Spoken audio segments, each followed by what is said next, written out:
Hello students, मैं संजय कुमार झा स्वागत करता हूं आपको अपने चैनल पे जिसका नाम है संजय कुमार झा। और हम लोग पढ़ने जा रहे हैं बायो का एक बहुत ही इम्पोर्टेंट टॉपिक जो मॉलिक्यूलर बेसिस ऑफ इनहेरिटेंस का टॉपिक माना जाता है, और वो टॉपिक है ह्यूमन जीनोम प्रोजेक्ट। काफ़ी इम्पोर्टेंट टॉपिक माना जाता है क्योंकि इस प्रोजेक्ट में बहुत सारे इन्फॉर्मेशंस ऐसे हैं जो आपके लिए काफ़ी इम्पोर्टेंट होगा, स्पेशली नीट के एग्ज़ाम के लिए। तो चलिए शुरू करते हैं इस सिस्टम को पढ़ना हम लोग, जिसका नाम है ह्यूमन जीनोम प्रोजेक्ट। अब देखो, ये ह्यूमन जीनोम प्रोजेक्ट एक्चुअली में क्या था, एक मेगा, पहले तो मैं ये बता दूँ ये जीनोम क्या चीज़ होता है। देखो, जीनोम का मतलब क्या हो गया, जो haploid set of gene available होता है ना, उस हैप्लॉइड सेट ऑफ जीन में जितने भी आपके बेस पेयर्स अवेलेबल होते हैं या जितने भी जो हैप्लॉइड सेट ऑफ जीन होते हैं उसी को हम लोग बोलते हैं जीनोम। तो चूंकि ये प्रोजेक्ट ह्यूमन से रिलेटेड था, इसीलिए इसका नाम है ह्यूमन जीनोम प्रोजेक्ट। और इस प्रोजेक्ट का मेन पर्पस यही है कि ह्यूमन जीनोम को आइडेंटिफाई करना, उसका डाटा एनालिसिस करना, यही मेन पर्पस था इसका। तो देखिए, ये क्या है, एक मेगा प्रोजेक्ट माना गया है। अब ये मेगा प्रोजेक्ट क्यों है, इसका हम लोग बात करेंगे आगे, लेकिन पहले मैं ये बता दूँ इसका जो नेचर है वो क्या है, मेगा प्रोजेक्ट है। और किसके लिए है, for complete mapping of none of recognising all sequence of human genome, है ना। ह्यूमन जीनोम जिसमें कि लगभग कितने बेस पेयर पाए जाते हैं, 3 × 10⁹ बेस पेयर का जो जीनोम है, उस पूरे जीनोम को क्या करना, मैपिंग करना और उसके रिकॉग्नाइज करना, है ना, और उसका सीक्वेंसिंग भी करना, मतलब उसमें कौन कौन सा बेस पेयर का सीक्वेंस अवेलेबल है इस चीज़ का पता लगाना। तो ये सारा जो था, इसी पूरे सिस्टम को हम लोग बोलते हैं ह्यूमन जीनोम प्रोजेक्ट। और ये वर्ल्ड वाइड प्रोजेक्ट था, है ना। ये क्या था, वर्ल्ड वाइड प्रोजेक्ट था एक्चुअली में, जो एक जिसका जो प्रोजेक्टेड ईयर था ना, मतलब एक्चुअली में ये जो टारगेटेड ईयर था वो था अबाउट 13 ईयर्स। लगभग 1990 में ये स्टार्ट किया गया था और ऐसा एस्टिमेट किया गया था कि 2003 में ये पूरा हो जाएगा। लेकिन आपको पता होना चाहिए ये प्रोजेक्ट 2003 में पूरा नहीं हुआ। ये प्रोजेक्ट एक्चुअली में 2006 तक चला गया।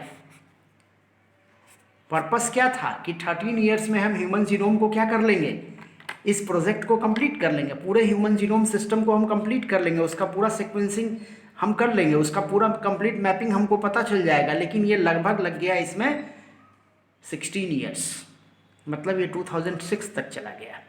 अब इस पूरे सिस्टम को कोऑर्डिनेट कौन कर रहा था, देखिए इस पूरे सिस्टम को कोऑर्डिनेट कर रहा था यूएस डिपार्टमेंट ऑफ एनर्जी, है ना, और एनआईएच।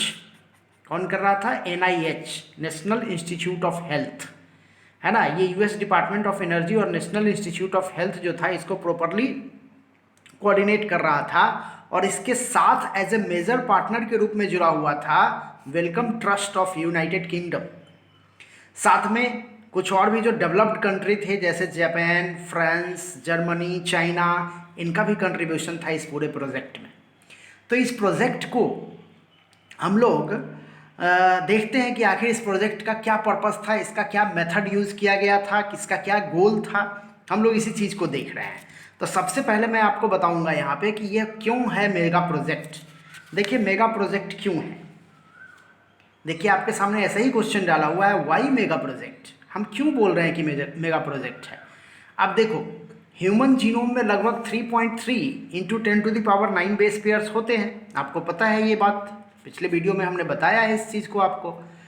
अब देखो, एक बेस पेयर का जो कॉस्टिंग माना जाता है ना, एक कॉस्टिंग जो माना जाता है वो लगभग $3 माना जाता है। एक बेस पेयर का कॉस्टिंग कितना है, अबाउट $3। तो आप समझिए कि 3.3 बेस पेयर को अगर हमको सीक्वेंसिंग करना है तो उसका कॉस्टिंग लगभग चला जाएगा $9 बिलियन। ये बहुत बड़ा रकम है, ये अपने आप में काफ़ी बड़ा, काफ़ी ह्यूज अमाउंट है ये। अगर हम इसको बुक के अंदर इस सारे सिस्टम को बुक के अंदर अगर हम लोग इसको क्या करें, नोटिफाई करें तो क्या होगा, देखिए वही मैंने बताया है। तो ये ऑलरेडी एनसीईआरटी में इसका एक एक्सप्लेनेशन दिया हुआ है कि टू स्टोर बुक कंटेंट, अब जो बुक होगा ना उसमें लगभग हर जो आपका जितना भी पेजेस होगा, हर पेज में लगभग 1000 लेटर्स होना चाहिए, जिसमें लगभग कितने पेजेस होंगे, 1000 पेज, 1000 लेटर होंगे 1000 पेज में। और ऐसा ऐसा लगभग 3300 बुक्स की ज़रूरत पड़ेगी आपको, अगर आप इस पूरे प्रोजेक्ट को, अगर आप इस पूरे सीक्वेंस को क्या करना चाहते हैं, नोटिफाई करना चाहते हैं। तो ये भी एक काफ़ी बड़ा अमाउंट है ना। प्लस इसका जो डाटा एक्सपेक्शन जो था वो बहुत ज़्यादा था, इसका जो डेटा एक्सपेक्शन था वो बहुत ज़्यादा था। तो इसी वजह से इसको क्या बोला गया, मेगा प्रोजेक्ट बोला गया। यही वजह था कि इसको मेगा प्रोजेक्ट का नाम दिया गया था। ओके, चलिए अब आगे हम लोग बात करने जा रहे हैं बायो इन्फॉर्मेटिक्स के बारे में। देखिए इस मेगा प्रोजेक्ट में बायो इन्फॉर्मेटिक्स का बहुत बड़ा रोल होता है। बायो इन्फॉर्मेटिक्स के द्वारा इस पूरे मेगा प्रोजेक्ट को क्या किया जाता है, प्रॉपर रूप दिया जाता है, इसको प्रॉपरली अंडरस्टैंड किया जाता है। अब ये बायो इन्फॉर्मेटिक्स क्या चीज़ है, देखिए बायोलॉजिकल साइंस का या फिर मॉलिकुलर जेनेटिक्स का और कंप्यूटर टेक्नोलॉजी का ये एक कंबाइंड फॉर्म है। ये एक काफ़ी इम्पॉर्टेंट ब्रांच माना जाता है to study about molecular biology और मॉलिकुलर जेनेटिक्स, ठीक ना। तो देखिए है क्या, it is collection, classification, storage and analysis of biochemical and biological information by using suitable computer program. Computer program कहने का मतलब क्या, सॉफ्टवेयर प्रोग्राम है ना।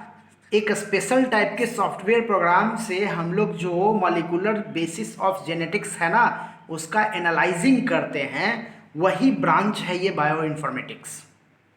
मैंने उसके बारे में नीचे बता दिया है। It is very advance field of genetics which has large number of scopes for data analysis of molecular genetics, है ना। मॉलिकुलर जेनेटिक्स के लिए, डाटा एनालिसिस के लिए बहुत ही अच्छा स्कोप माना जाता है, बहुत ही बड़ा ब्रांच माना जाता है ये। ओके, अब देखो इस ब्रांच को अगर हम लोग देखें तो इस ब्रांच को सपोर्टिव करने के लिए दो अलग अलग क्या कह सकते हैं उसको, इंस्टीट्यूट्स कह सकते हैं, या फिर आप कह सकते हैं दो अलग अलग कोर है जो इसको हैंडल करता है। एक का नाम है NCBI, US डिपार्टमेंट का ये एक साइट है, या US गवर्नमेंट का एक ये ब्रांच है। क्या है फुल फॉर्म इसका भाई, तो national centre for biotechnological information, ठीक ना। ये है एक ब्रांच NCBI। दूसरा एक और ब्रांच आप इसी में नाम सुनिएगा, दैट इज कॉल्ड LC। क्या नाम है उसका, LC। ये क्या है भाई, ethical, legal and social issue. Okay, ये हो गया LC। देखिए ये दो ब्रांच आपको जरूर से जरूर याद रखना है इस फील्ड में। एक है NCBI, national centre of biotechnological information, और दूसरा क्या हो गया, ethical, legal and social issue. Actually में जो ह्यूमन जीनोम प्रोजेक्ट था ना, उसका कुछ इथिकल इश्यूज था, उसका कुछ लीगल इश्यूज था, उसका कुछ सोशल इशू भी होता है ना। तो वो सारे इशू को कवर करने के लिए एक्चुअली में ये एक टीम डेवलप किया गया था जो इस सारे प्रॉब्लम को फेस करता था। ओके, और NCBI का काम क्या था कि ये पूरे सिस्टम, बायो इन्फॉर्मेटिक्स के सिस्टम को प्रॉपरली हैंडल करता था, प्रॉपरली इस पर अपना फील्ड जो इसका अपना, इस पर अपना जो फंक्शन था ना, इस पर अपना जो काम था वो करता था वो। तो ये दो अलग अलग इंस्टीट्यूट अवेलेबल हैं, या इंस्टीट्यूट नहीं कह सकते, दो अलग अलग कोर अवेलेबल हैं जो इस फील्ड में प्रॉपरली काम कर रहे हैं। ओके, चलिए आगे बढ़ते हैं हम लोग। अब हम लोग बात करने जा रहे हैं गोल ऑफ HGP। HGP का गोल क्या है, देखिए सबसे पहला गोल है क्या कि identification of all the human genome या और jeans of human DNA। Human DNA के जितने भी जीन्स है ना, वो सारे चीज़ को क्या करना, आइडेंटिफाई करना, जिसकी संख्या लगभग बताई गई है कितना, 20,000 to 25,000, 20,000 to 25,000। ओके, कहीं कहीं पे आपको ये लगभग 30,000 के करीब भी मिलेगा। ओके, और क्या भाई, तो determining the sequence of 3 × 10⁹ base pair of human. जो ह्यूमन जीनोम का जो 3 × 10⁹ बेस पेयर था उसका सीक्वेंसिंग करना, और क्या, storing the information of sequencing base pair. उस सीक्वेंसिंग का क्या पर्पस है, उस सीक्वेंसिंग का क्या रोल होता है, उसको प्रॉपरली क्या करना, स्टोर करना। ओके, और क्या, इम्प्रूवमेंट ऑफ टूल्स देखिए बायोटेक्नोलॉजी में या फिर एचजीपी को हैंडल करने के लिए या जीनोम को सीक्वेंसिंग करने के लिए बहुत सारे टूल्स और टेक्निक्स की आवश्यकता पड़ती है। तो उस टूल्स और टेक्निक्स को क्या करना, इम्प्रूवमेंट करना, उसको प्रॉपरली डेवलप करना, डाटा एनालिसिस के लिए जो रिक्वायरमेंट होता है। और क्या, make relation between related technology with human welfare. जो हमको इन्फॉर्मेशन इस एचजीपी से मिलता है उसको रिलेट करना इंडस्ट्रियल लेवल पे या फिर कुछ और भी लेवल पे, इवन क्या कह सकते हैं आप, एग्रीकल्चर लेवल पे, जिसकी वजह से ह्यूमन को फ़ायदा हो, इससे ह्यूमन वेलफेयर के लिए कुछ काम करना। ओके। और क्या, बायो इन्फॉर्मेटिक्स में इसका रोल है।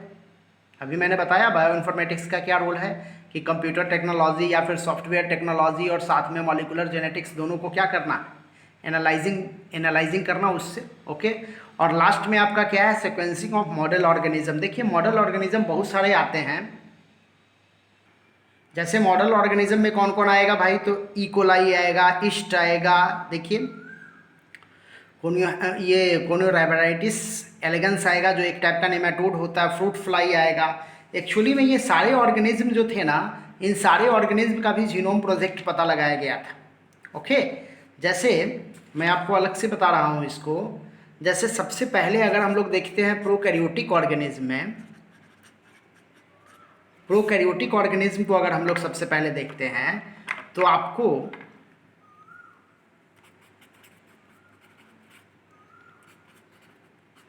हेमोफाइलस इन्फ्लुएंजी एक बैक्टीरिया है, आपको पता है इसके बारे में।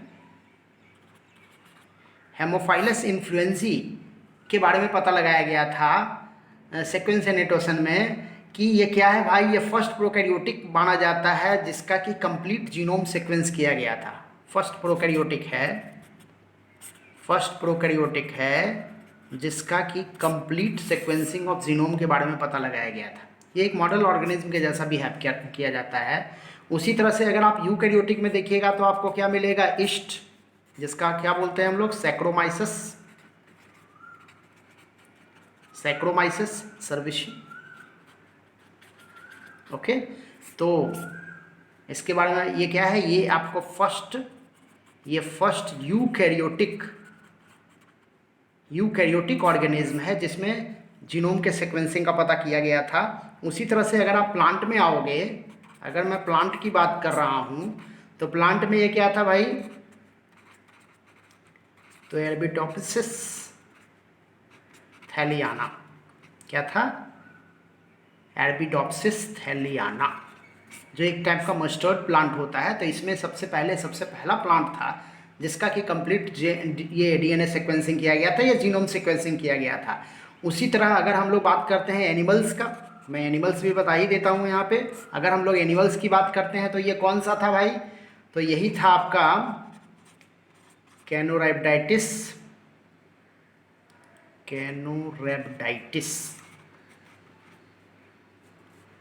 एलिगेंस,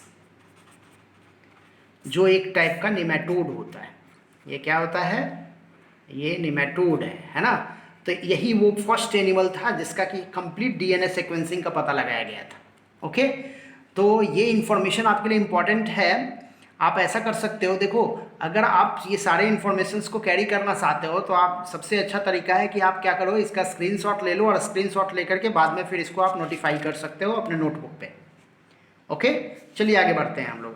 तो हम बात कर रहे थे क्या कि सीक्वेंसिंग ऑफ मॉडल ऑर्गेनिज्म जो था ना, वही था इकोलाई था, ईस्ट था, यही था आपको कोनियोरैबिडिटिस एलिगेंस जिसके बारे में मैंने अभी बात किया, फ्रूट फ्लाई था। ये सारे ऑर्गेनिज्म का डीएनए सीक्वेंसिंग किया गया इसी सिस्टम से, एचजीपी के अंतर्गत। ओके। चलिए अब आगे बात करते हैं हम लोग। अब हम लोग बात कर रहे हैं मेथडोलॉजी का, कि डीएनए का जो सीक्वेंसिंग है या फिर जो आपका एचजीपी है उसमें कौन सा मेथडोलॉजी यूज किया जाता है। देखो 2 मेजर मेथड यूज किया जाता है इस पूरे सिस्टम में, 2 मेथड्स यूज किया जाता है। एक का नाम है देखिए ESTS, जिसको हम लोग बोलते हैं एक्सप्रेस्ड सीक्वेंस टैग, और दूसरे का नाम है सीक्वेंस एनोटेशन। देखो ESTS क्या होता है, ESTS एक्चुअली में क्या होता है, ये वो पार्ट होता है जिसमें हम स्पेशली कोडिंग सीक्वेंस के बारे में एनोटेशन करते हैं। एक्चुअली में कोडिंग सीक्वेंस के बारे में हम लोग आइडेंटिफिकेशन करते हैं। वही है, देखिए the gene that expressed as an RNA, उसको बोलते हैं ESTS। In this approach be able to identify all the gene over DNA which expressed as a RNA। और जो RNA को एक्सप्रेस करता है उसको हम लोग क्या बोलते हैं, उसको हम लोग बोलते हैं कोडिंग सीक्वेंस। देखिए ये सब क्वेश्चन इंपॉर्टेंट हो सकता है, आपसे पूछा जा सकता है कि ESTS जो होता है वो किस सीक्वेंस ऑफ DNA के लिए या किस सीक्वेंस ऑफ जीनोम के लिए काम करता है। So that is applicable for coding sequence, ये कोडिंग सीक्वेंस के लिए काम करता है। वहीं पे अगर हम लोग देखें सीक्वेंस एनोटेशन, दूसरा मेथड आप देख रहे होंगे सीक्वेंस एनोटेशन, एक्चुअली में ये एक ब्लाइंड अप्रोच है। ये क्या है, एक ब्लाइंड अप्रोच है। ब्लाइंड अप्रोच कहने का मतलब क्या, अंधेरे में तीर मारना जिसको बोलते हैं हम लोग। कहने का मतलब क्या है, ये सीक्वेंसिंग पूरे सेट ऑफ जीनोम के लिए होता है। ये देख रहे हो, ये उस सेट ऑफ जीनोम के लिए होता है जो सिर्फ और सिर्फ कोडिंग सीक्वेंस है, जो आरएनए के एक्सप्रेशन में हेल्प कर रहा है। लेकिन इसके बारे में ऐसा कुछ नहीं है। सीक्वेंस एनोटेशन क्या कहता है कि the whole set of genome which is has coding and non coding area, है ना। तो हम इसको कह सकते हैं ये क्या है, ब्लाइंड अप्रोच है। Okay, assigning these region for their function also. और उसके फंक्शन को भी हम लोग क्या करते हैं, एग्जिबिट करते हैं, या उसके फंक्शन को हम लोग जानने की कोशिश करते हैं। तो ये आपको याद रखना है कि HGP में दो मेथड हम लोग यूज कर रहे हैं। एक मेथड का नाम है ESTS और दूसरे मेथड का नाम है सीक्वेंस एनोटेशन। ESTS जो होता है वो सिर्फ और सिर्फ कोडिंग सीक्वेंस के लिए काम करता है, जो RNA के लिए अपने सिस्टम को एक्सप्रेस करता है, जबकि सीक्वेंस एनोटेशन जो होता है वो दोनों के लिए काम करता है, चाहे वो कोडिंग हो या फिर नॉन कोडिंग एरिया हो। और ये एक टाइप का ब्लाइंड अप्रोच। ओके, चलिए आगे बढ़ते हैं हम लोग। अब हम लोग बात करते हैं इसी सीक्वेंस एनोटेशन को, मेथड ऑफ सीक्वेंस एनोटेशन पर हम लोग काम कर रहे हैं। देखिए मेथड ऑफ सीक्वेंस एनोटेशन कैसे होता है। सबसे पहले हम लोग क्या करते हैं, आइसोलेशन ऑफ, नहीं पहले मैं ऐसा करता हूँ, इसका एक आपको ये बता देता हूँ, एक फ्लो चार्ट में बना देता हूँ। सबसे पहले देखिए, सबसे पहले आपको क्या करना पड़ेगा ना कि डीएनए को आइसोलेट करना पड़ेगा। सबसे पहला काम क्या है, आइसोलेशन ऑफ डीएनए। अब डीएनए का आइसोलेशन करने के लिए आप बहुत सारे एंजाइम का यूज़ करोगे। बायोटेक्नोलॉजी में हम इसको और अच्छे ढंग से पढ़ेंगे, लेकिन मैं थोड़ा सा आपको यहाँ बता रहा हूँ इस चीज़ को कि आइसोलेशन करने के लिए आप क्या करोगे, कुछ एंजाइम का यूज़ करेगा जो डीएनए के पैकेजिंग को तोड़े। अब जब आप उसको आइसोलेट करोगे तो आइसोलेशन करने के बाद आप क्या करोगे, फ्रैगमेंटेशन करोगे। फ्रैगमेंटेशन करोगे तो डीएनए को आप क्या करना, चूंकि ये डीएनए काफ़ी बड़ा है, ये ह्यूज डीएनए है, ये काफ़ी बड़ा डीएनए है, तो जब आप उस पर काम करना चाहते हो तो सबसे पहले उसको क्या करोगे, फ्रैगमेंटेशन करोगे। कैसे करोगे, फ्रैगमेंटेशन जो होगा उसके लिए आपको कुछ एंजाइम चाहिए जो डीएनए को तोड़े। तो आपने नाम सुना होगा या आप आगे सुनोगे इसके बारे में, that is called molecular scissor. और मॉलिक्यूलर सीजर के रूप में किसको जाना जाता है, वो कौन सा एंजाइम है जो मॉलिक्यूलर सीजर के रूप में काम करता है, so that is called restriction enzyme. उस एंजाइम का नाम क्या है, रेस्ट्रिक्शन एंजाइम। आप आगे बताऊंगा मैं इसके बारे में, मैं थोड़ा बता रहा हूँ यहाँ पे कि रेस्ट्रिक्शन एंजाइम को बोलते हैं मॉलिक्यूलर सीजर, जो डीएनए को कट करता है। एक्चुअली में ये दो टाइप का होता है, एक होता है एंडोन्यूक्लिएज और एक होता है एक्सोन्यूक्लिएज। एंडोन्यूक्लिएज जो होता है वो बीच से कट कर सकता है, एक्सोन्यूक्लिएज जो होता है वो टर्मिनल पे कट करता है। ओके, चलिए आगे बढ़ते हैं हम लोग। तो फ्रैगमेंटेशन जब आपने कर लिया, जब डीएनए का फ्रैगमेंट हो गया, तो इस फ्रैगमेंटेशन को अब आप क्या कीजिएगा, आप इसको होस्ट सेल में ट्रांसफर करिएगा। होस्ट सेल में ट्रांसफर करिएगा। आप देखो ये फ्रैगमेंटेड डीएनए जो है, ये देखो डीएनए था आपका, कंप्लीट डीएनए था ये आपका, और ये फ्रैगमेंटेड डीएनए है। तो फ्रैगमेंटेड डीएनए को आप होस्ट सेल में डालना चाहते हो। अब ये फ्रैगमेंटेड डीएनए होस्ट सेल में ऐसे तो जाएगा नहीं, तो इसके लिए आपको क्या चाहिए, जीन वेहिकल्स चाहिए। आपको क्या चाहिए, जीन वेहिकल्स। और जीन वेहिकल्स क्या होता है, जो इस फ्रैगमेंटेड डीएनए को कैरी करके किसके अंदर डाल दे, होस्ट सेल के अंदर डाल दे। अब देखो ये होस्ट सेल दो टाइप का हो सकता है, एक हो सकता है बैक्टीरिया और एक हो सकता है ईस्ट। ये दो टाइप का हो सकता है, इधर बैक्टीरिया और ईस्ट। तो उसके हिसाब से जीन वेहिकल भी मेरा दो टाइप का होता है, एक को हम लोग बोलते हैं बैक और एक को बोलते हैं यक, है ना। इसको हम लोग बोलते हैं बैक्टीरियल आर्टिफिशियल क्रोमोसोम। क्या बोलते हैं इसको? Bacterial artificial chromosome. और इसको क्या बोलेंगे? Yeast artificial chromosome. Yeast artificial chromosome. Okay, अब देखो, तो जो जीन व्हीकल है ना, एक्चुअली में जीन व्हीकल को एक और नाम मैं यहां पे देना चाहूंगा। It is also called vector. इसको हम लोग वेक्टर भी बोलते हैं, क्योंकि यही वेक्टर जो है, इसकी वजह से आप फ्रेगमेंटेड डीएनए को होस्ट सेल के अंदर डाल सकते हो, उसके अंदर इंसर्ट कर सकते हो। अब अगर ये होस्ट सेल बैक्टीरिया है तो आप क्या यूज करोगे? As a vector BAC use करोगे। और अगर ये होस्ट सेल ईस्ट है तो आप क्या यूज करोगे? एज ए वेक्टर आप यैक यूज करोगे। तो जनरली एचजीपी में जो था ना, एचजीपी में यूज किया गया था येक का। किसका यूज किया गया था? येक का यूज किया गया था। ऐसा इसलिए है क्योंकि येक जो, देखो, ये जो होता है प्रोकैरियोटिक टाइप होता है, लेकिन ये क्या होता है? यूकैरियोटिक टाइप होता है। और हमारा सेल भी क्या है? यूकैरियोटिक है। तो हमारा सेल भी यूकैरियोटिक है, इसीलिए क्या है, ये आसानी से इसमें आप कर सकते हैं। ये भी यूकैरियोटिक और हमारा सेल भी यूकैरियोटिक। ओके, तो एचजीपी में येक का यूज किया गया था। एक और भी वजह हो सकता है इसका कि इसमें काफ़ी ज़्यादा स्पेसेस अवेलेबल है, चूंकि बैक्टीरिया है भाई तो छोटा है ना, जबकि येक जो है वो काफ़ी बड़ा है, तो स्पेसेस भी ज़्यादा अवेलेबल है। और हमारा जीनोम जो है वो भी क्या है? बड़ा फ्रेगमेंट होता है, तो आसानी से येक के थ्रू आप होस्ट सेल के अंदर डाल सकते हो। ओके, तो ये याद रखना है आपको कि एचजीपी में किसका यूज़ किया गया था? येक का यूज़ किया गया था। ओके, अब देखिए, जब आपने ऐसा किया, जब आपने होस्ट सेल के अंदर डाल दिया इसको, तो क्या होगा? इसका क्लोनिंग हो जाएगा। इसका क्या हो जाएगा? क्लोनिंग हो जाएगा। और जब क्लोनिंग हो जाएगा तो फिर इसका हम क्या करेंगे? सीक्वेंसिंग करेंगे। इसका हम क्या करेंगे? सीक्वेंसिंग करेंगे। और सीक्वेंसिंग के लिए जो मेथड यूज किया जाएगा आपके द्वारा, उसको हम लोग बोलते हैं सैंगर मेथड, क्योंकि फ्रेडरिक सैंगर ने इसको सबसे पहले ऑब्जर्व किया था। तो सैंगर मेथड बोलते हैं इसको हम लोग। ओके, तो चलिए इसी चीज़ को, ये मैंने एक हल्का सा आपको ग्राफ बता दिया कि कैसे होता है। अब इसी चीज़ को देखिए, मैंने आगे बताया है आपको। अब देखिए, वही है, देखिए क्या क्या है। तो सबसे पहले हम क्या कर रहे हैं भाई?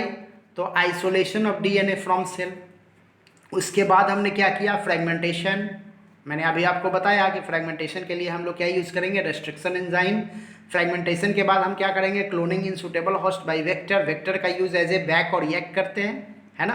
देखिए, the common host are BAC और यैक हम लोग यूज़ करते हैं। कॉमन होस्ट क्या होता है? बैक्टीरिया, या फिर अगर बैक्टीरिया है तो बैक का यूज़ करेंगे, अगर ये क्या है? ईस्ट है तो यैक का यूज़ करेंगे। ओके, और उसके बाद हम क्या करेंगे?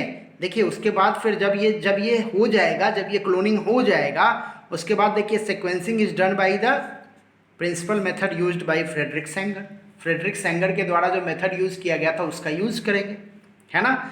और फ्रेडरिक सैंगर जो था, उन्होंने क्या किया था? Method for determination of amino acid sequence in protein. ये बहुत इंपॉर्टेंट डिस्कवरी मानी जाती है फ्रेडरिक सैंगर की। अब जब फ्रेडरिक सैंगर के द्वारा इसका सीक्वेंसिंग कर लेंगे, उसके बाद क्या करेंगे? Arrangement of sequence only on the overlapping region, है ना। जो अरेंजमेंट हम लोग बनाएंगे ना, वो एक्चुअली में ओवरलैपिंग रीजन्स कंसिस्ट करेगा, और उसी का यूज करेंगे। देखिए, bye using suitable computer programme. Actually में ये जो सिस्टम है ना, मतलब सीक्वेंसिंग का जो आप ओवरलैपिंग रीजन का जो अरेंजमेंट करोगे, ये एक्चुअली में हमारे बियॉन्ड है। मतलब हम लोग इसको बाई मैनुअल मेथड नहीं कर सकते, इसके लिए कोई कंप्यूटर प्रोग्राम की, कोई स्पेसिफिक सॉफ्टवेयर की ज़रूरत पड़ती है, और यहीं पे बायो इन्फॉर्मेटिक्स का रोल आ जाता है। ओके, तो यही ज़रूरत है बायो इन्फॉर्मेटिक्स का सिस्टम का। तो उस arrangement of sequence on the basis of overlapping gene जो हम लोग करेंगे, वो विद द हेल्प ऑफ क्या करेंगे?